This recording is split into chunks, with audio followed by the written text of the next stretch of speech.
একটা জিনিস আপনাকে ভবিষ্যৎবাণী করে রাখি, যেহেতু একটা চান্স পাইছি, মানে আমি আবার এই যে লোকজন, দুষ্ট লোকের আমার জিন্দাবীর বলে, তো যে একটা ভবিষ্যৎবাণী করতে হয়।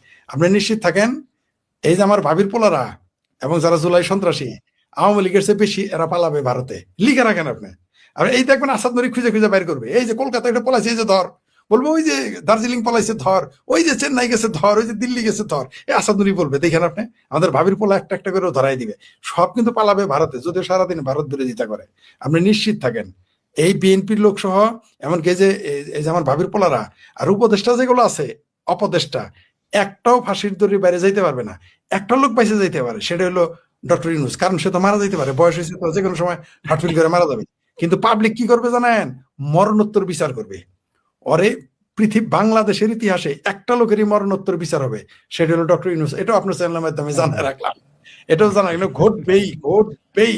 আর এই যে হুরি বুড়ি ছুরি কোটায় যারা চাকরি নিয়েছে, অপদেষ্টা হয়েছে, এই দেখেন আরেক দালাল একটা আছে, আগে বঙ্গবন্ধুর নিয়ে বই সিনেমা বানাইছে, এখন তারেক রহমানের বাপের নিয়ে সিনেমা বানাইতে চায়। বুঝতে পারছেন? এই দালাল একটা আছে না, গীতর ফারুকি নাকি শুয়োর ফারুকি, ফারুকি ঈশ্বর স্বামী।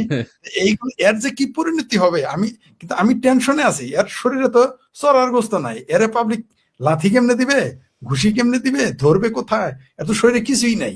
এর শরীরে তো চড়ার গোস্ত নাই এর শরীরে। আমি এটা নিয়ে খুব চিন্তায় আছি। আমার কেন যেন মনে হয় যে এরে এই তাহেরি হুজুর আছে না, তাহেরি হুজুর যে মুরিদ আছে কয়টা, এই তাহেরি হুজুর মুরিদের এরা ধরে নিয়ে যাবো গাজা গাজা ঘুর হিসেবে, এরা ধরে নিয়ে লালনের আখড়ায় নিয়ে যাবে।